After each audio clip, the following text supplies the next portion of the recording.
Hey, it's Shilpa, and today I want to talk about something that just about everyone screws up from time to time.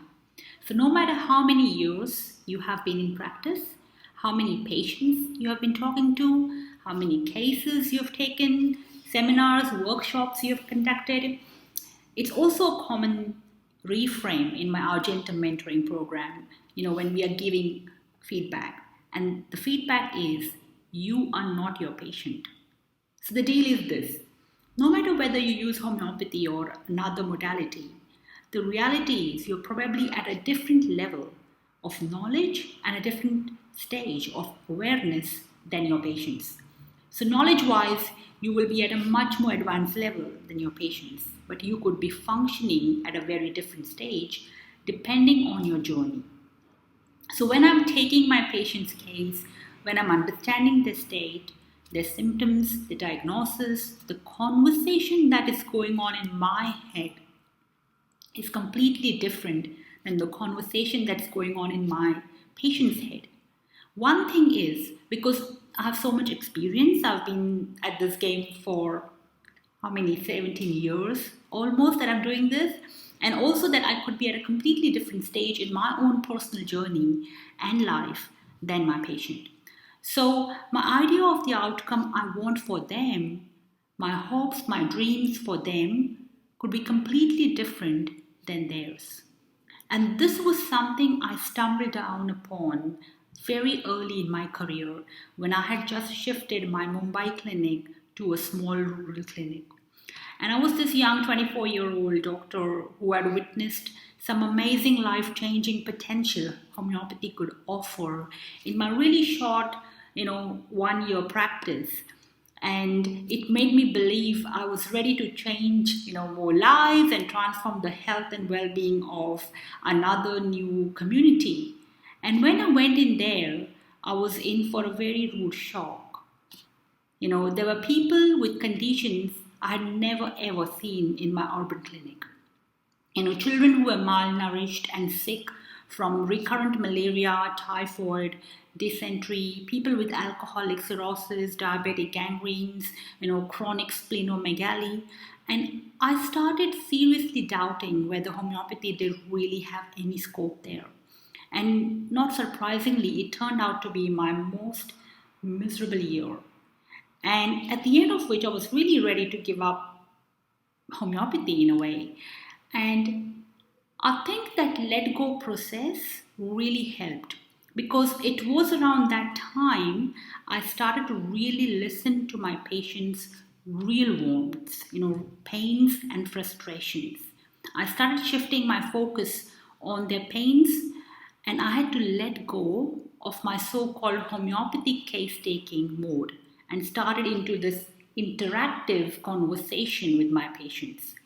And surprisingly, I started to tune in my analysis and to tune in my treatment plan to really address their real wounds, their pains, their frustrations that emerged in time.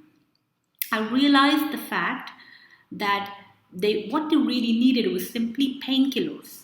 So they could get back to their livelihood, to feed their families, to avoid expensive hospitalizations or medications. And if my homeopathy could give them that, then that was an option.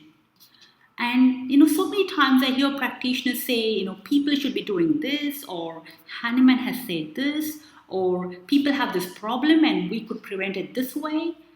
And how many times do we hear of practitioners who spend tons and tons of time taking intricate long cases and they ask all those details that they think is important and they think is necessary from their perspective. And then they spend time explaining to the patient how important it is for them to get the similimum. And then they spend all their time analyzing and finding that one similimum. And then they hope the patient really wants it. But some of them do not come back. Have you wondered why? Because what your patients really want is something very different. What you really want to do is to simply trace back and look at the solutions your patient is already seeking. Just get into an active conversation with that patient. Leave your traditional homeopathic case taking aside. Get inside your patient's hopes and dreams and frustrations and needs.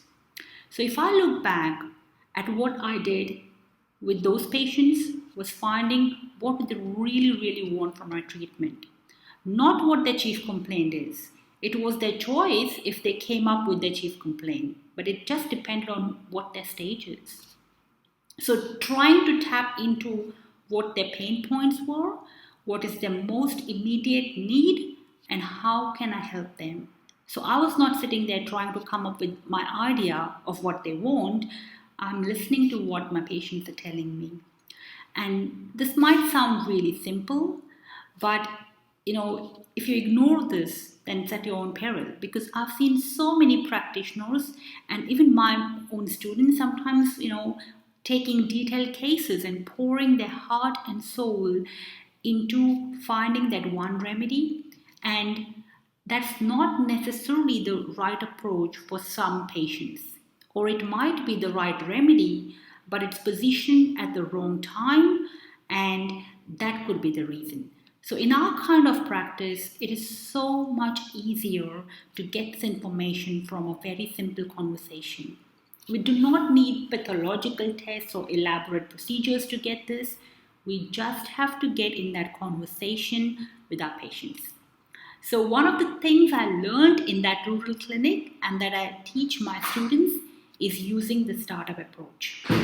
It is one way to get started right from scratch. When you have a patient that is consumed with their pain and all they want is a painkiller. Yeah, this is what I call a typical stage 1 or 2, where all you have is the diagnosis and local symptoms. So now the task is cut out for you. You may choose to send them to a hospital or take a homeopathic painkiller, or you use a remedy to repair the damaged organs, or a remedy to clear the obstacles, or remove the causative factor, or whatever that is their focus. And then you continue the process a bit further in the second consult. So you end up developing the resolution process as you go along.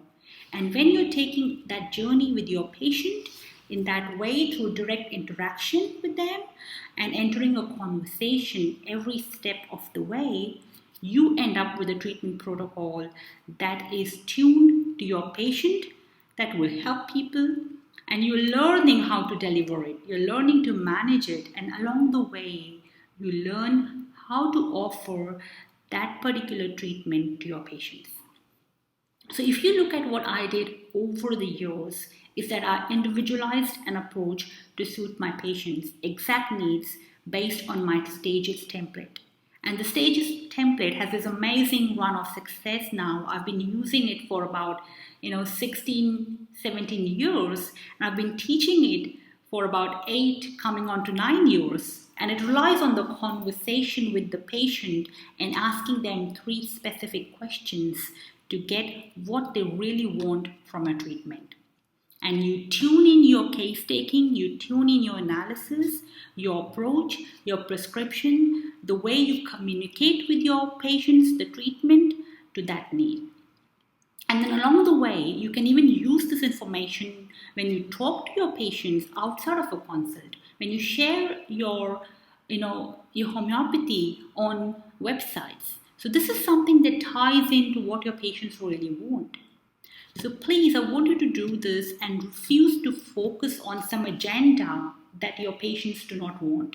If they want painkillers, you do not have to sell them the concept of immune boosters or an emotional shift, because they're just not ready for it. Even now, when my business has grown to a point where I only consult challenging complex cases, and today most of my patients are practitioners themselves who have taken a lot of homeopathy before, who have been to many different practitioners before, who have seen it all and done it all, and then they come to me. And I'm in now for a new challenge with them, where I still need to constantly expand my toolkit, but on the other side of the spectrum. I'm looking for resources outside the box to get them the results they want. So the world I walk around, the decisions I'm making, the methods that I'm using today, way different to the practitioners who are just starting out. And the reality is, no matter at what stage of practice you are, our patients are made up of people who are at a different level, a different stage of their journey than you are. So, coming back to you, the majority of your patients will be using your homeopathy for the very first time. And it's really easy to get caught up in that super advanced, homeopathic language or super advanced topics or super advanced jargon and forget that you're really talking to people who may have no idea who Hahnemann was or who really don't care. Seriously, you have to step back and remember to understand and elicit what is their number one concern. What are the things that's holding them back? What is it that they ultimately want from homeopathy?